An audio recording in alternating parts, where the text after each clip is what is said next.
Good morning, good morning, good morning.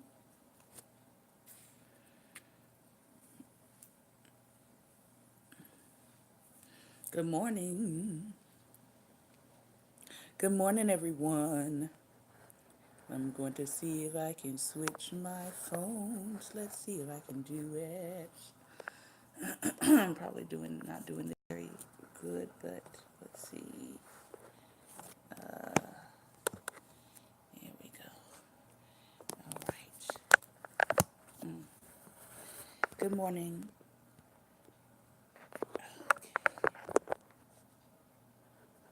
All right. I think that's better. Okay. Good morning. You just realized you can speak. Well, let me follow you. Let me see if I can follow you, optimistic. Because at some point I'm going to close my conversation box again. Because sometimes I can't tell who's a real person and who's just trolling. So, optimistic, I will, after this broadcast, I will follow you back. All right? I will follow you back so that way you'll be able to comment. And I've said before, if you are new here and you have decided to become a regular listener and you do want to comment, just email me at reachshante@gmail.com and give me your handle. Matter of fact, do that, optimistic. Email me at reachshantae, SHANTAE, @gmail.com and give me your Periscope handle, and that way I can follow you back. And that way, when I close my chat box on Periscope, you will still be able to chat because I'll be following you. All right. I want to say good morning to each and every one of you. Welcome to Daring Dialogues. This is your host, Shantae Charles. For those of you who are new here, we've been doing this since about 2016, and this is season 4. That's how far along we are. We usually do about 90 to 100 episodes per season, and this is episode number 74. If you're with us for the first time, on Mondays, I generally try to share a message of motivation with you for the week. On Teachable Tuesdays, we cover Black history and all things history, but mainly Black history. Wednesdays, we cover relationships, which is what we're covering today. We're in the book, The Invention of Dating. We've been learning a lot about the history of dating and trying to figure out if it's something that we should even be doing. And from what we have gathered so far, we might want to get back to a different blueprint for relationships. Thursdays is theology, philosophy, and world views. So that's what we've been covering on Thursdays. Right now, we have been looking at Christianity, and we've been looking at the African origins of Christianity, as well as the experience, the Black American experience with the history of lynching in the United States and how that relates to the cross. And we've been reading Dr. James Cone on Thursday. So if you're interested in theology, philosophy, worldviews, meet us on Thursdays. And then Fridays, we end the week talking about our health and our wealth. All right. So there's something really for anyone, depending on what day that you come onto the broadcast. All right. So I want to thank all of the people that came on my page to wish me a happy birthday, whether you came on someone else's post, whether you wrote your own post, whether you told me happy birthday through IG, whether you tweeted my birthday. I would like to say thank you, thank you, thank you, thank you, thank you. I am usually not much for parties, especially if I have to plan one for myself. I don't mind planning them for other people, but I am not usually one for planning parties for myself. So I didn't plan a party. I just had a very quiet day and evening with my husband. It was just me and him. And we had dinner. We went to see a movie, which I'm going to tell you about in a moment. And then I did what married people do. Oh my goodness. So that was my birthday. Yeah, I thoroughly enjoyed my birthday. Praise God. Hallelujah. So I don't know why my screen, there we go. Okay. Thank you. Um, my screen is not showing me all of you all's messages. It's kind of like slowing it down. I don't know why it's doing that. But again, I want to say thank you, thank you, thank you, thank you. I enjoyed my 41st birthday. I believe that 40 was a year of testing for me, definitely. People are still sending me happy birthday messages. Okay, all right. Let me shut that down. I believe that 40 was a year of testing for me, and I believe I passed a lot of tests. Tests in relationships, tests in how to treat people right, tests in entertaining angels unaware, just tests in my health. And I believe that I am coming out on the other side of testing. So I am thankful. I'm looking forward to a great new year in 41. How is everybody here doing today? I want to say good morning to each of you. I don't know if that's Lady Judy or Lady Ravonda, or Life Transitions on YouTube, but good morning to you. Or if it's a new visitor, good morning, Lady Barbara. Good morning, Pastor Ben. Good morning, Lady Latoya. Good morning, Mr. Optimistic. Good morning, Lady Kenyatta. Those are the faces I can see right now. Good morning to those of you who are watching us by Twitter. Good morning, Lady Ravonda. Good morning to those of you who are watching us on your laptops. Many of us who are in the vlogging field know that you usually have more people watching you than is what is being reported live. So thank you for watching. I appreciate you. Again, remember, if you want to catch any of the deals that I am handing out this week, what's that? It's my hair. I got a little buckwheat there. If you want to catch any of the deals I'm handing out this week, email me at reachshante@gmail.com. If you are not a part of any of my pages, remember we do have a Daring Dialogues Facebook page where I consistently post what is the news, what is happening right now. You can go over there and chop it up, chat with those who are commenting, our commenters on Daring Dialogues page. So you can go over there and see what some of the important news is that's out. Usually I'm up between midnight and 3 a.m. praying, reading news articles, praying for over different things for our country, for our nation at large, for those who are in leadership. I'm just praying they don't blow us all up personally. I'm just like, Lord, give us another day, please. Mercy. Because some of the things that we're doing is just not something that the Most High God would want us to be doing. And so some of us have to stay up and pray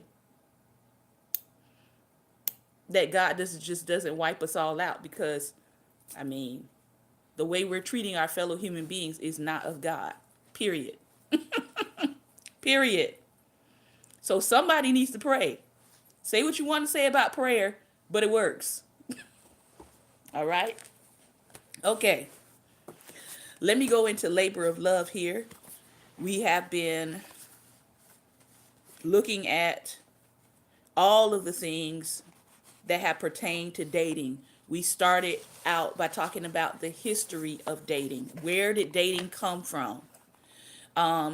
Those of you who are with us new for the first time, we learned about the fact that dating was seen as a form of prostitution, that they were literally arresting people for dating because it looked so similar to prostitution. Prayer is our best option. Yeah, I believe that. Good morning, CEWS. I can't pronounce that. I don't want to mess it up. All right.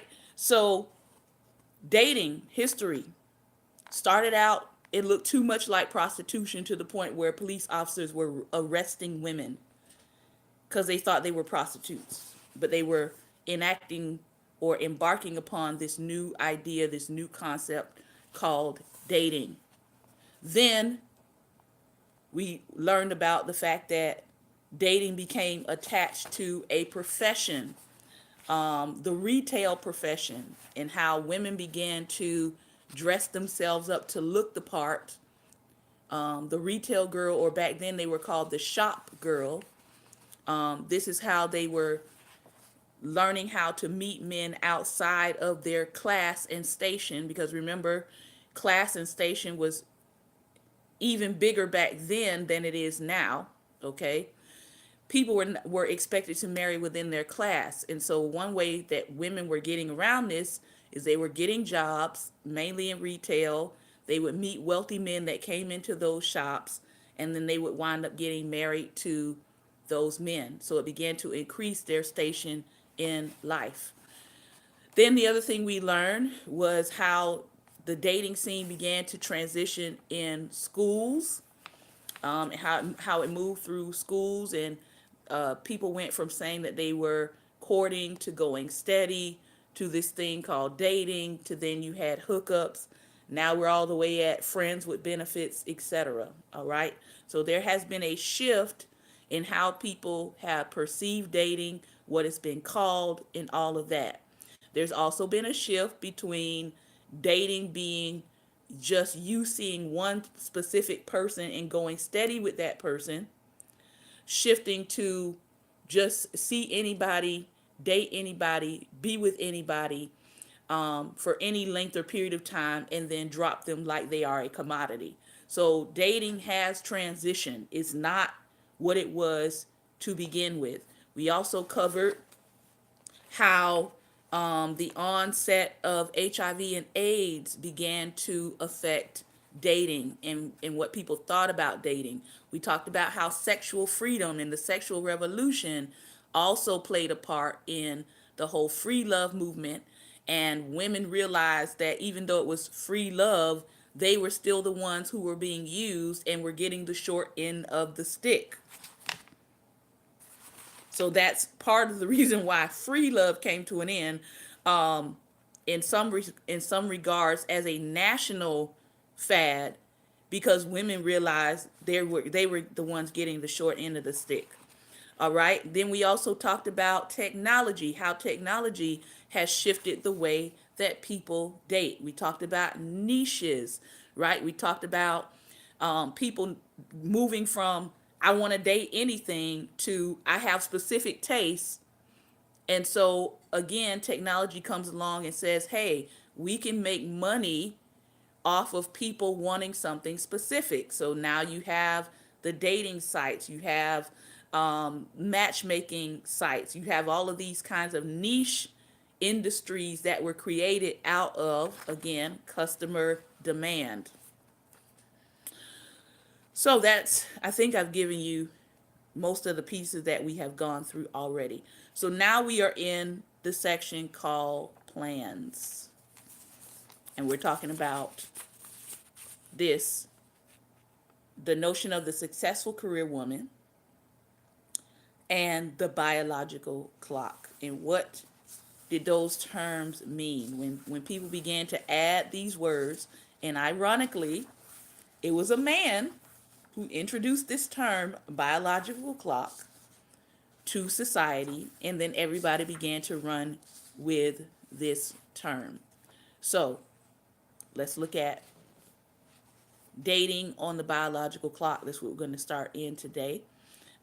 If you have Michelle Obama's book, and I think someone else recently, Gabrielle Union, both kind of share their story about having children and their struggle with fertility and winding up using IVF, which I think we're going to get to that conversation here. All right, so here we go. Naturally, dating on the biological clock was stressful. The fact that women had this expiration date meant that they were not as free as men to enjoy a single life or to focus on their careers solely. Changing social mores and the pill might make it seem that way, but really they were just dating on borrowed time. In August 1979, Ann Kirchheimer published another story on the Boston Globe's front page. Single, searching, scared. The opening described a dire dating scene. A male and female friend decide to co-host a mixer for successful professionals. For 12 women, only 2 men showed up, and one promptly gets stoned to take the pressure off. Kirchheimer said that the odds were stacked against the typical woman. She's gotten her degrees, her high salary, and a sense of self assuredness in the male dominated working world, and she's tired of dating around. She may want marriage and children and be hearing that biological clock ticking. She's ripe for what in today's vernacular is called a commitment. But alas, if a man isn't scared off or turned off by those standards, then he probably has what it takes to play the field. Commentators like Cohen and Kirchheimer warned female readers that they would feel pressure and panic if they put off getting pregnant too long. At the same time, they expressed a set of rather new ideas about masculinity, namely, that men's bodies program them not to want relationships or offspring. Free of the time pressures that dictated the love lives of women, men naturally wanted no strings sex. Never mind that as recently as the 1950s, most American men had said that they considered marriage and family the cornerstones of their personal happiness. Experts of the 1980s seemed to believe that men and women were destined by biology to approach dating with directly opposing goals. A man had forever to play, but if she hoped to catch a worthy partner, a career woman had to plan. By the mid 1980s, baby boomer women had become an army of clock watchers. That was what the journalist Molly McCann called them. With the help of 2 psychology professors from Barnard and editors at the glossy Working Woman magazine, McCann designed and distributed a survey that asked, "How do you feel about having a child?" She received more than 5,000 responses. She found that women's anxieties about finding partners to reproduce would determine how they were approaching their love lives as well as their careers. Her 1987 bestseller, The Biological Clock, reported that women who otherwise held widely diverging attitudes were all consumed by the subject of having children. Now, where is it? Hold on 1 second, because I'm going to prove her point. 2018.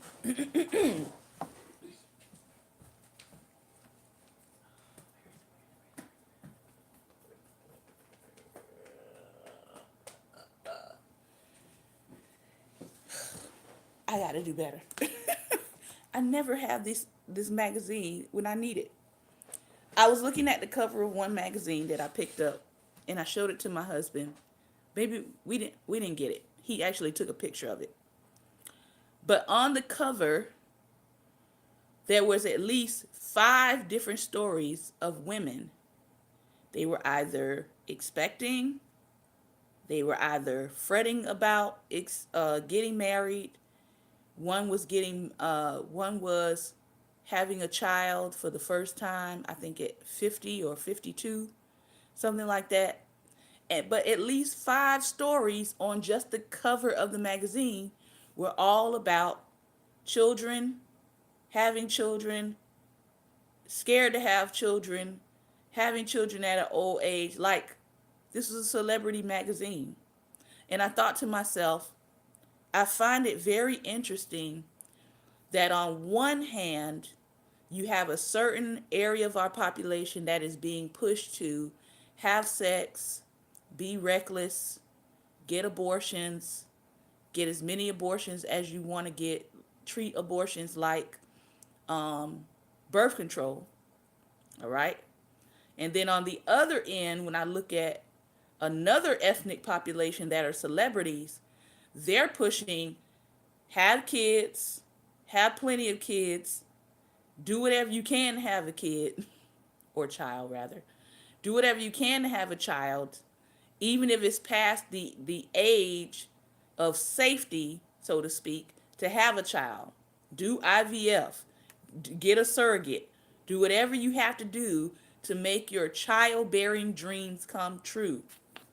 It is a huge, stark contrast to the concept of children, even amongst celebrities.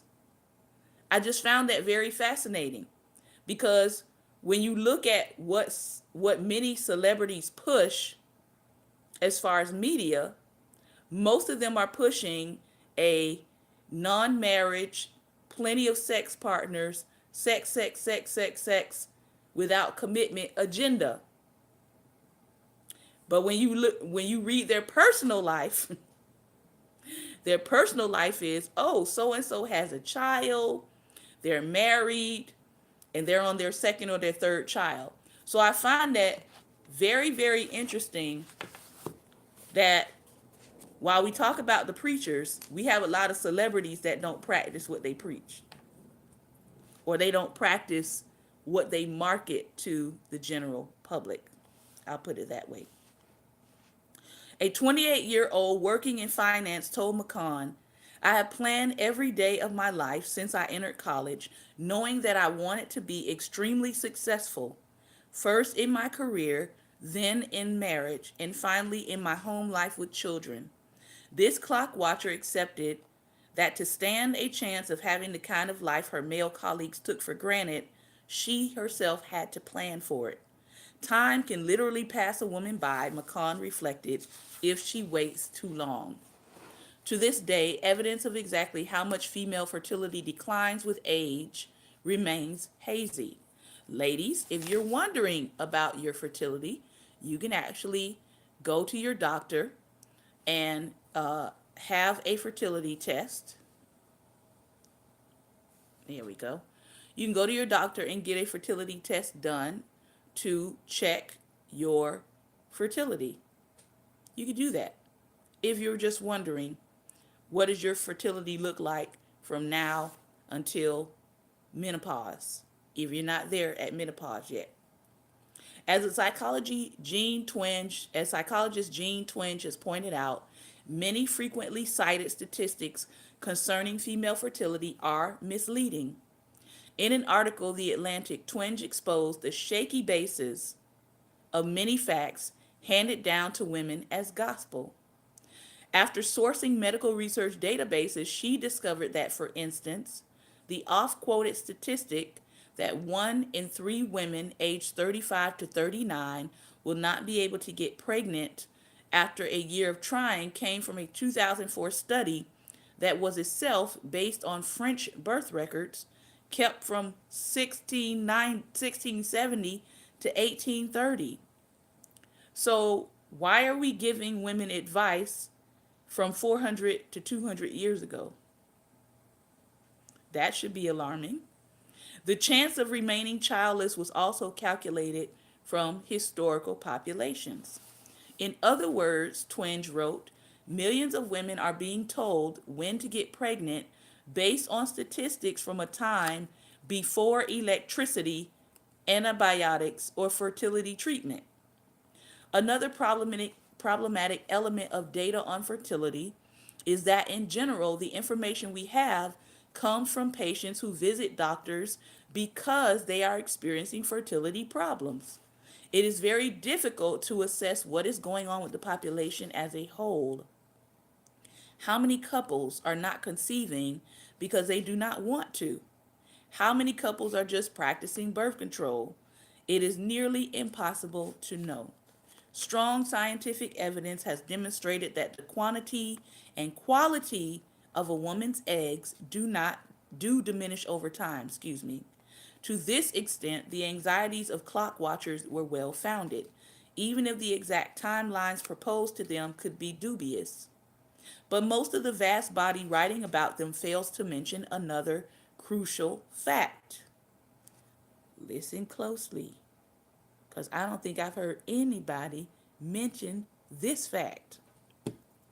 Male fertility declines with age too. Let me sip my orange juice. Male fertility declines with age too. Because there is also a myth that men can just keep on keeping on, and that all is well downstairs. And the reality is, male fertility also declines with age.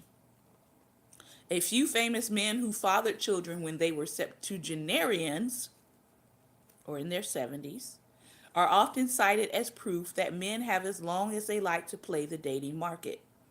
Early in the movie, when Harry met Sally, Sally confidently declares to two of her girlfriends that she is not worried about locking down a husband.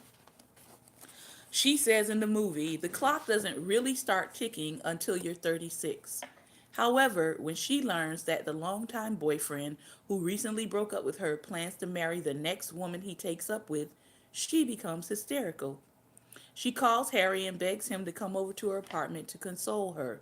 He finds her pitching around her bed in a bathrobe. I'm gonna be 40, she whimpers through her tears. When? He asks. Someday. He laughs kindly. In 8 years. But it's there, she insists. It's just sitting there, like some big dead end.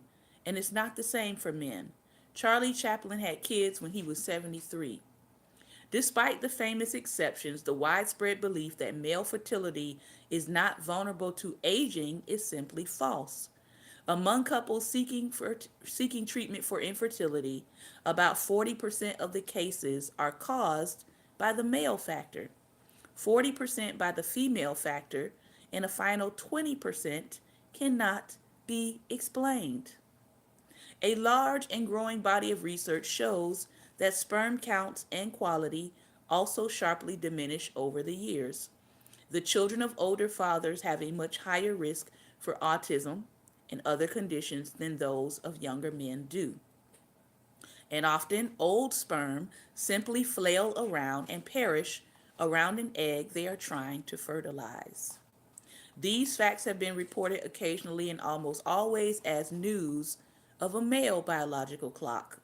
The need to include the adjective male hints at why this data has mostly gone ignored.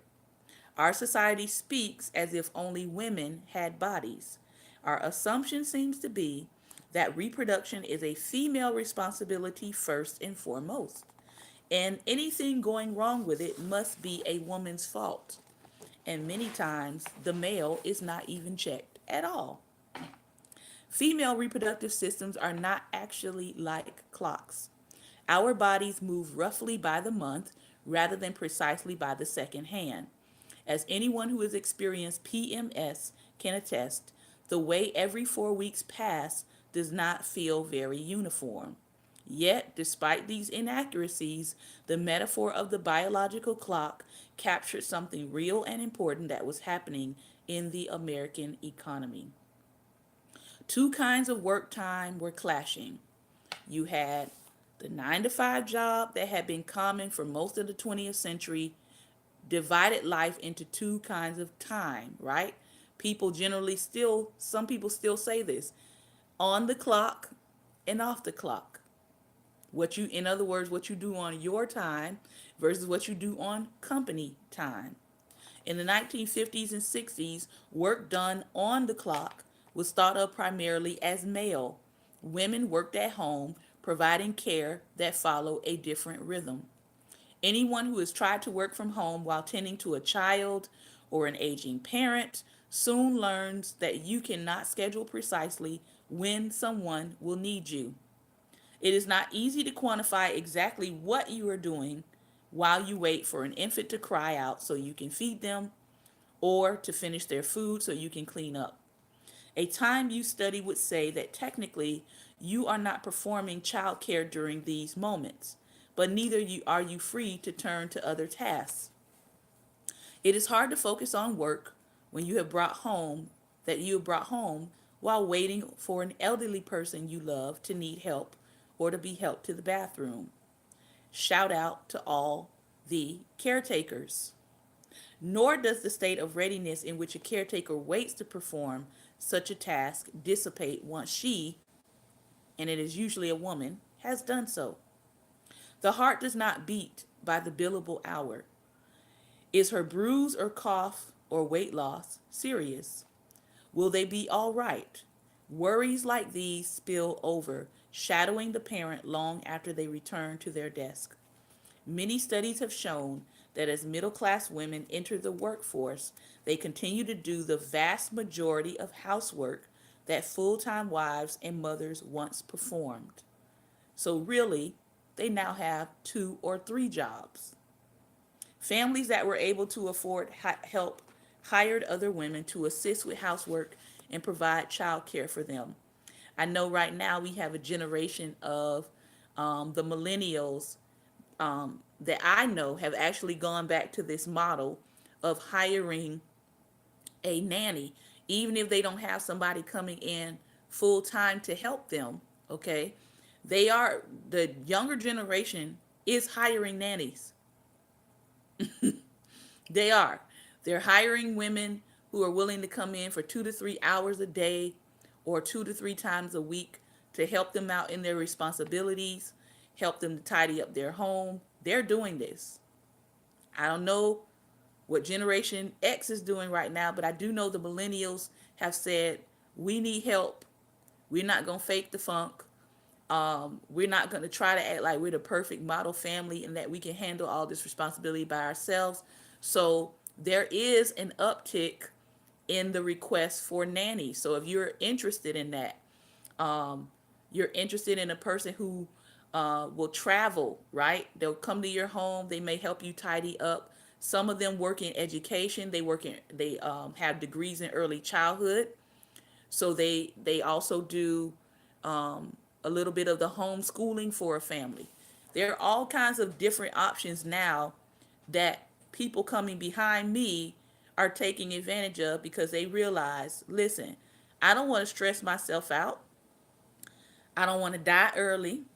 I don't want to be working 80 hours. I do want to care for my family. I do want to take care of my family. I do want to take care of myself. So they are tapping back into this model of having someone to come in and assist them. And also, they also are tapping into the model of having someone come in and assist them so they can take all these wonderful Instagram photographs of their lovely family and how their family life is. All right? Believe it or not, people do have people that live with them that become pretty much their resident photographer. That's also what they use their nannies for. So if you're wondering, how do people find time to take all these wonderfully staged pictures of their families? It's usually their nannies behind the camera. They're not going to tell you that. Some of them will be honest and tell you that, but it's usually their nanny behind the camera. All right? So, these contractors were usually poor immigrants and women of color who were expected to be grateful for the opportunity to leave their own homes and children untended. This was back in the day. In an ideal world, having to pay strangers to do the things that wives and mothers had done all along might have led society to recognize the value of that care and honor it accordingly. But instead, it heightened the impression that care was drudgery and did not deserve much compensation. The rise of a select group of women in corporate workplaces did not do much to change the belief that housework was women's work. The hysteria over the biological clock helped make it seem natural that every individual had to do her best to overcome the liability of being female if she wanted to have a career. If you look at even some of the like the romantic comedies and movies of the 80s and even into the 90s, it continued to have this theme of it being an anomaly for a woman to be successful, to have a career, and to have a successful family. It made a clash between the needs of human reproduction and corporate work seem like a personal problem, a pathology that struck certain women. In the process, it distracted attention from the obvious truth that the real problem was social. In a country, listen, because if you just go and Google today, um, parental leave and childcare around the world and see what kind of articles that you pull up in regards to how other countries view taking care of your children, especially in their younger ages, versus how the United States views taking care of children. In a country that mandates almost no parental leave and provides no support for child care, it is impossible for women who elect to become mothers to participate equally in the economy without them doing a whole lot of acrobatics in order to do it. The biological clock hysteria, with its image of a time bomb lodged in every woman's ovaries, made each woman personally responsible for dealing with that handicap. One thing I learned when I was in the teaching profession, all right, and if you've ever been in the teaching profession, you will understand that the teaching profession is like the bastion of white female employment. And it is that way for a reason. Go talk to some white female teachers and ask them, why did you go into the field of teaching? I've asked several of them. And many of them will tell you it started off with, I wanted to be in a profession where when I got done with working, I would be done with working at the same time that my children were getting out of school. So that's one of the only professions that actually makes the model possible of being out of work when your children are out of school, so that you can continue to leave school and go take care of your children and be a mother to your children in their unsupervised from school time. So a lot of women, especially when I was in the teaching profession, we're talking the 2000s, all of the 2000s, many of them were going into the teaching profession with the idea that I want to be able to watch my children after a certain age. Here's another reason why they were going into the teaching profession.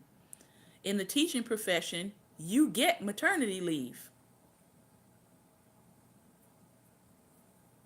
I think you get like 6 weeks. Some places it may be a little longer now. But when I was teaching in public school, you got 6 weeks maternity leave. You also got a decent amount of sick leave. You got vacation time. And you also got paid over the summer break. So it became a profession that many white women entered into because it still allowed them to be a mother and a professional at the same time. Now, maybe you have never heard that, but I heard it all the time as a teacher in public school because I asked. All right. So again, it goes back to planning. They were thinking ahead. They were saying, if I want a family, if I want to get married, and I still want to work, I still want to be a professional, what profession can I go into that's going to allow me to successfully navigate both? All right, moving on. At the same time, the emphasis that the media placed on motherhood told career women that not having biological children was a devastating failure, and many of them bought it. At least they did not opt out of motherhood en masse or organize to demand better maternity leave or state-subsidized child care. Instead, they listened to experts who told them what experts always tell women: there is something terribly wrong with you. But luckily, there's also something expensive you can buy to fix it. The assisted reproductive technology industry emerged in the 1970s. It started with sperm banks. During that decade, the development of liquid nitrogen had made it possible to transport and store human sperm for extended periods of time. Entrepreneurs saw the opportunity to accumulate and trade on human genetic material, Following the lead of farmers who had been doing this with the semen of prize bulls for several decades already, the first banks called the product they sold stock. Sound familiar? Where have I heard that word before? Stock. Stock and bonds. Oh, yeah, slavery. It did not take long for them to start opening near prestigious universities. Ads joked that they were offering the undergrads the easiest gig in the world. You see men, get paid for something you are already doing. Call the Sperm Bank of California. In fact, a sperm donor could not just spend 5 minutes in a cubby with smutty magazines, take their money, and run. Most banks required the contractors they work with to commit to donating regularly for at least 12 to 18 months, provide a clean bill of health, and promise to abstain from alcohol, drugs, and sex for days or weeks before each donation. And of course, they held the legal rights to keep a contractor's sperm long after they finished coming by. Now, how is that not different from the buck breeding of slavery? They were still using men's bodies. Wow. Originally marketed as a solution for couples who could not conceive, sperm banks soon began appealing to career women who could not find partners to reproduce with. Whether you were uninterested in men or simply unlucky in dating, sperm banks sold you a chance to do it on your own. And there are people who do this. Okay? Comedians joked that customers were likely to get screwed in the process. A New Yorker cartoon from the 1970s showed a glamorous woman in flapperish garb standing in front of an artificial insemination clinic. She watches at the diminutive bum slinking out of a small stand marked with a dollar sign. In the 1993 romantic comedy Made in America, Whoopi Goldberg plays a forward thinking professor who used an anonymous sperm donation to conceive her daughter years ago. When the daughter, who is now a teenager, sets out to find her father, she is shocked to discover that even though her mother requested black, she ended up with the sperm of a goonish car salesman played by Ted Danson. What do you mean he's white? Like white, white? Whoopi demands when the girl breaks the news. White, white, white, she nods in tears. In fact, sperm banks closely monitor their stock. They allow their customers to shop for particular traits in a targeted fashion. Of course, you wanted to know the kinds of things you might learn by flirting with someone in a bar, like height or body type and dental regularity. Sperm banks kept computer databases that listed the physical and psychological qualities of each donor. But they also offered information that would be harder to pick up by simply going out on a date with someone, like their ethnic background and their SAT scores. Banks kept baby pictures of donors on hand to show prospective clients what their child might look like. Long before people shopped online, these databases suggested a fantasy shopping spree on an internet of men.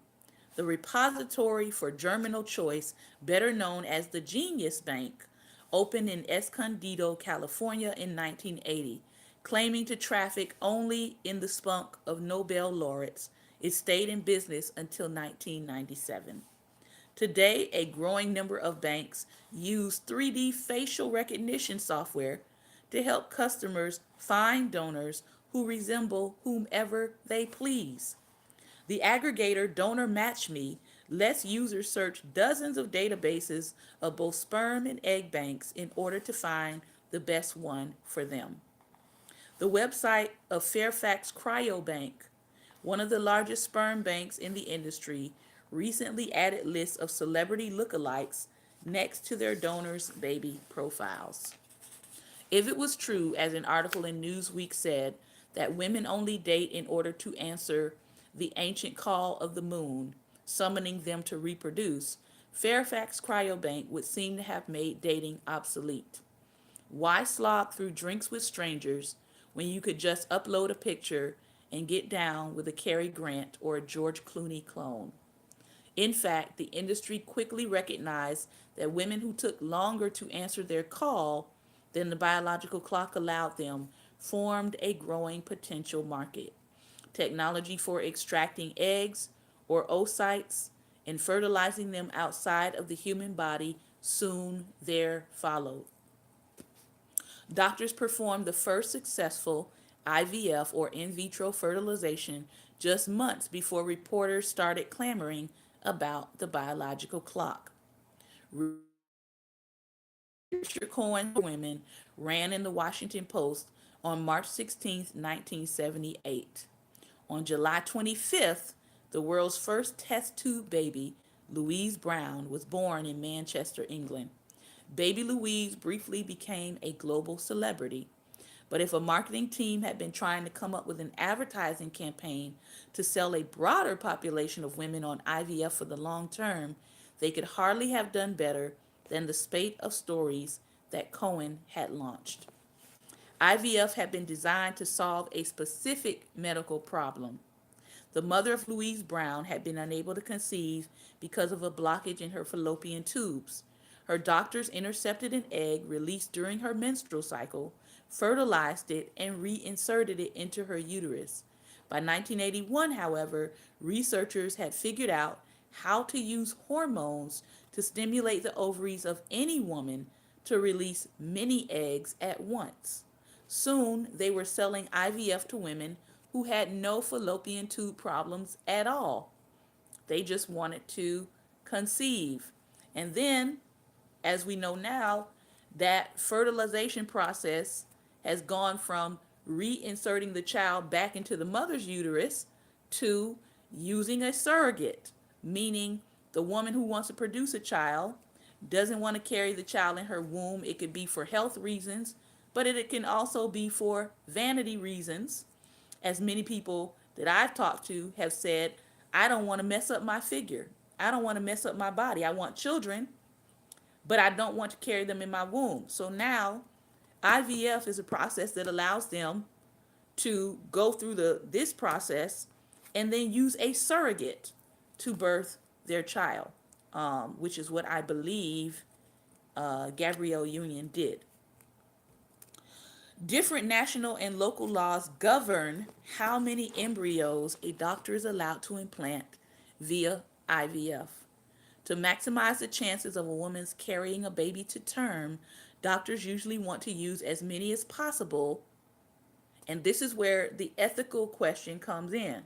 Because if you're doing this, if you're doing more than one child at once, right? Because at first they were starting with one child or one egg to fertilize. If you're fertilizing more than one egg at once and you're reinserting it into the woman's womb, and all of those babies begin to be conceived inside of the mother's womb. So say you inserted 3 eggs with the hope of just one of them becoming a child, and all 3 of them become children. Now you have to make an ethical decision. Is she going to have all 3 of those children?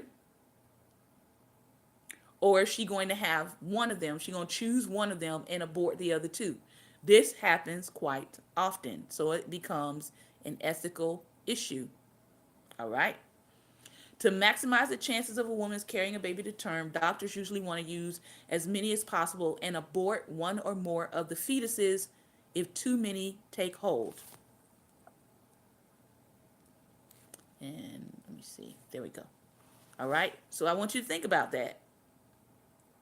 The chances that women who underwent the procedure might have to have abortions, and the fact that the procedure involved discarding fertilized embryos, have led conservative political leaders to denounce this process.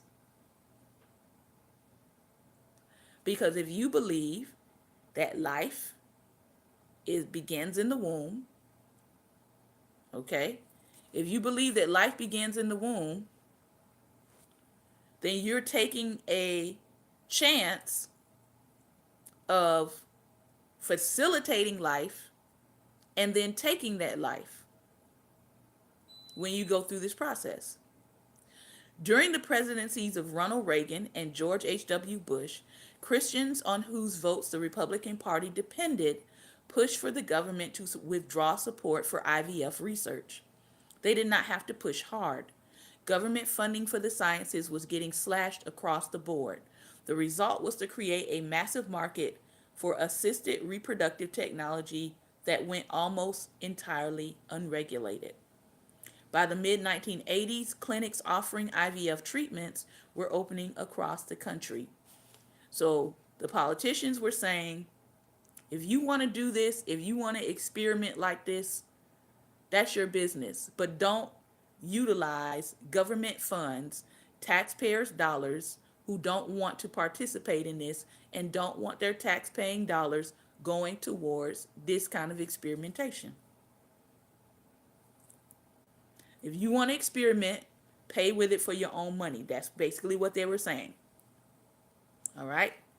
While sperm banks encourage women to contemplate having biological children without male partners, IVF let those who could afford it buy a little extra time to make their plans line up. And I do know that right now in IVF process, even with insurance, I don't think most insurance covers it. So if you do IVF, you're talking about $30,000 to $40,000 or more, maybe more, to attempt this process.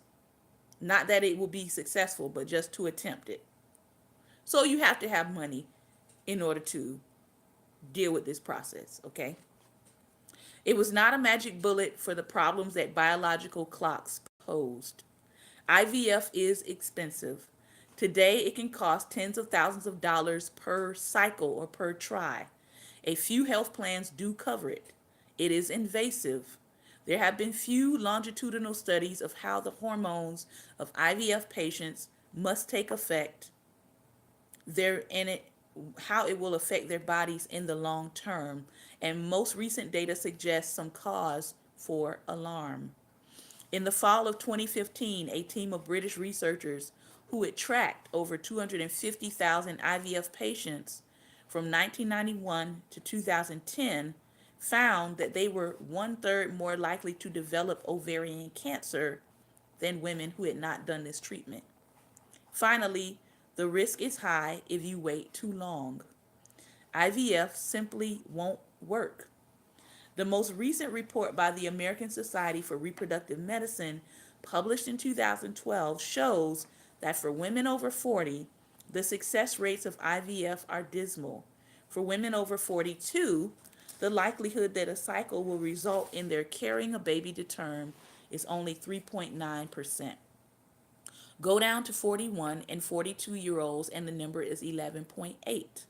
For a woman who has been counting on these procedures to start a family, discovering that she cannot do so can be devastating. Particularly after going to such lengths, many women who do not become biological mothers may suffer from crushing depression, self-accusation, and regret. Studies show that since the turn of the millennium, women have been growing anxious about their fertility at younger and younger ages. In 2002, the CDC's National Survey of Family Growth reported that the number of women 22 to 29 who had received fertility treatment had doubled over the previous 7 years to 23%. Conceive, a newly launched magazine aimed at women trying to get pregnant, found that 46% of readers were younger than 30 and 73% were younger than 35. Now, the trend that I have been seeing with women, I would say between the ages of 22 and 30, has been have as many children as you possibly can. Yeah. Because hitting 30, things start to slow down. Your metabolism starts to slow down. I know for African American women, one of the things that we have discussed before is the issue of Within our population, fibroid tumors become more prevalent after the age of 30, which makes it more difficult to conceive. So a lot of, I know, African American women are figuring out, I need to conceive earlier if I had planned to have children. And if I need to conceive earlier, then I really should be considering marriage, because I am speaking to a specific audience. I'm not just talking about going out and having as many children as you possibly can. That's not this show. We don't teach that here. All right. So now it becomes an issue of, if I'm thinking about conceiving before 30, then I should also be thinking about marriage before 30. And many younger women are realizing that, yes, I can be married. Yes, I can go to school. Yes, I can have a child, and I can have a successful life doing it. I just have to plan. I have to be deliberate about how I live my life. All right.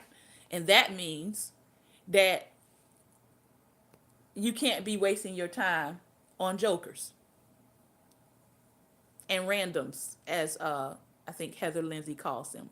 You can't be wasting your time on randoms. Men who just want to waste your time. They have no desire to marry. There are some single men, even Christian single men, who have no desire to marry. They don't ever plan to marry. And that's something that you need to be asking right off the bat. How do you feel about marriage? Oh, marriage is not for you? Okay, well then this dating thing is not for me with you. Because people will waste your time. And your goals may not be their goals. And so you just think, hey, we're going out, we're kicking it, we're having a good time. And he's thinking, yeah, we're going out, we're kicking it, we're having a good time, and I plan to kick it with you for the next 10 years with no commitment. And you're thinking 3 to 6 months, brother needs to make a decision as to whether or not he's serious about this relationship. He's thinking 3 to 6 years. You're thinking 3 to 6 months. I'm just telling you, ladies, you need to be asking some specific, very specific, detailed questions. Do not beat around the bush. Don't beat around the bush. Okay? So let me continue here. The Wall Street Journal ran a story on women in their early 20s who were already seeking fertility treatments, even if they had been off of hormonal birth control for only a few months. I told you about a few friends of mine who they were on birth control.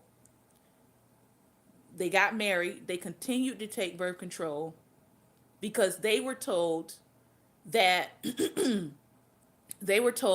if you take it, then you'll eventually be able to get off of it, and within about 30 to 60 days you will conceive. Well, they were lied to.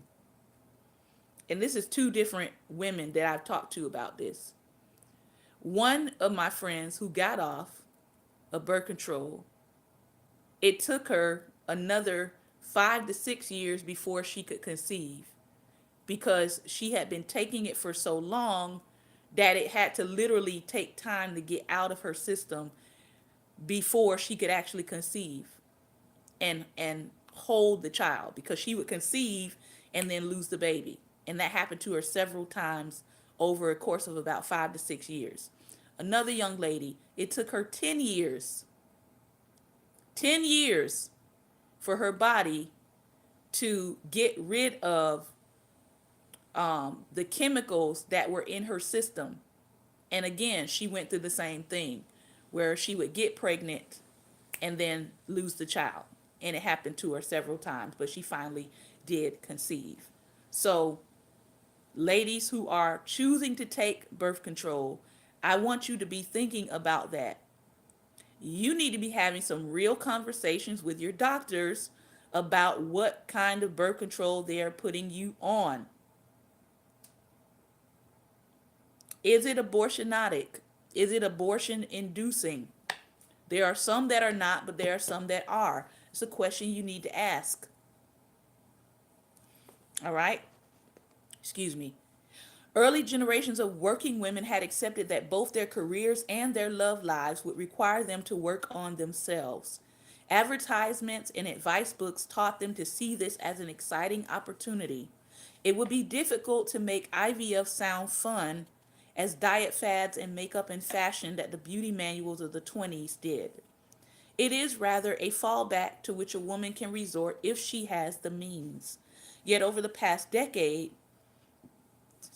yet over the past decade, the ART industry has started marketing expensive interventions to people who may not need them as a luxury or a chance to be productive. So the question now becomes, have you frozen your eggs yet? In contrast to the language of stocks and gifts that we use in talking about sperm and egg donation, insurance is the metaphor that dominates discussions now of egg freezing. Clinics that offer the treatment often use the language of high finance in their advertisements. They joke about frozen assets and speak earnestly about the wisdom of hedging against risk. Egg freezing is both a choice and an option in the specific sense that Wall Street traders use that term. When she freezes her eggs, a woman pays a certain amount of money, usually between $30,000 and $80,000 plus annual storage costs, in order to be able to get her eggs back for that price later. So, we're going to stop there, but we're going to continue to cover this topic next week, Lord willing. But for all of the talk of abortion, abortion industry is big business. IVF is becoming bigger business because more people are getting involved in IVF. But you also need to realize that whether the fetus is aborted or whether the fetus or the potential for fertility is frozen or whether it's put in a sperm bank, all three of those are about money making. Got it? All three of those are about money making. It's not about whether or not you want to bring a soul into this world for these businesses. It is about money making. All right? The abortion industry, I think it costs about anywhere between $400 to $500 to have an abortion. But then they turn around and they take those aborted baby parts and they sell them to research companies for millions of dollars. They sell them to food companies for millions of dollars.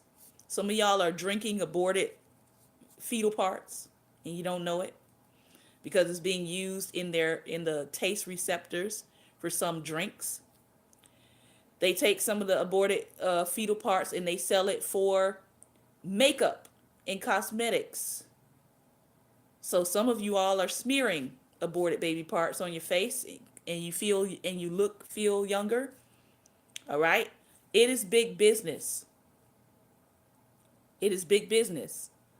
And it's a form of child sacrifice if you really look into what they're actually doing.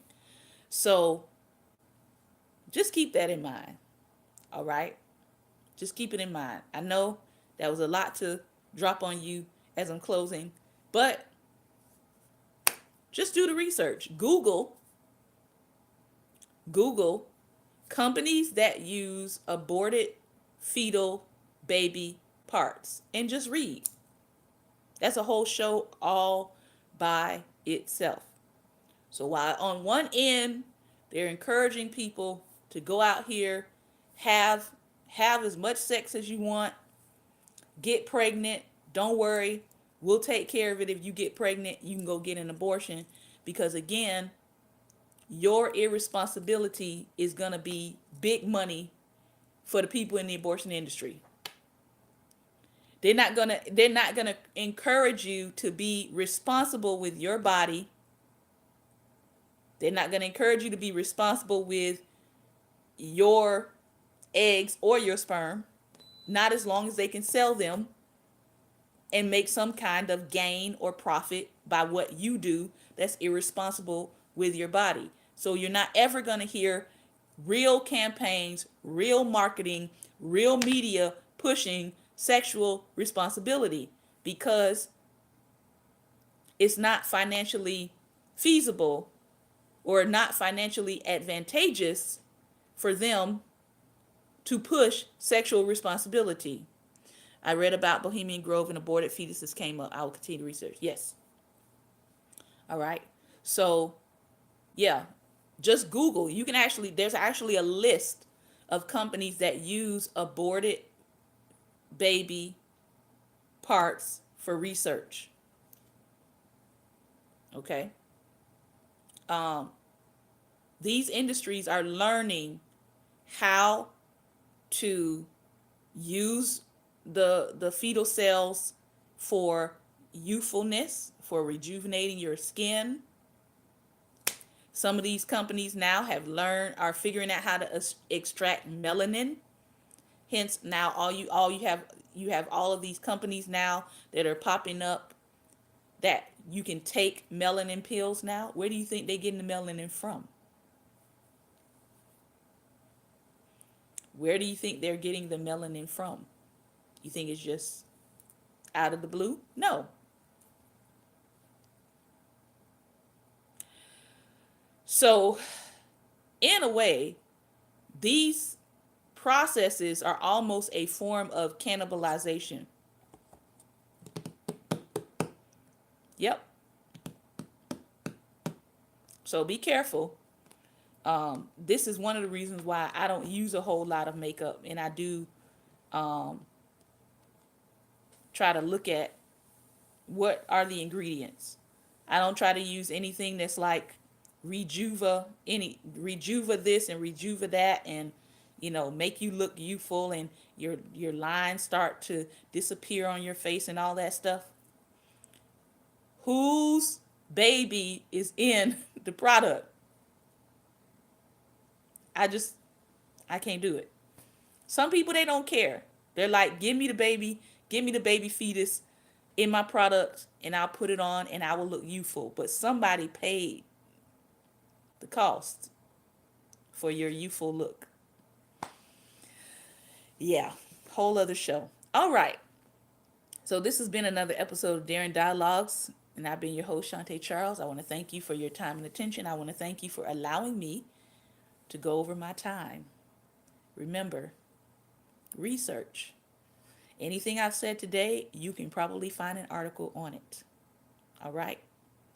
Remember, light is the most daring opposition to darkness. So please go out today and be light. Take care and God bless.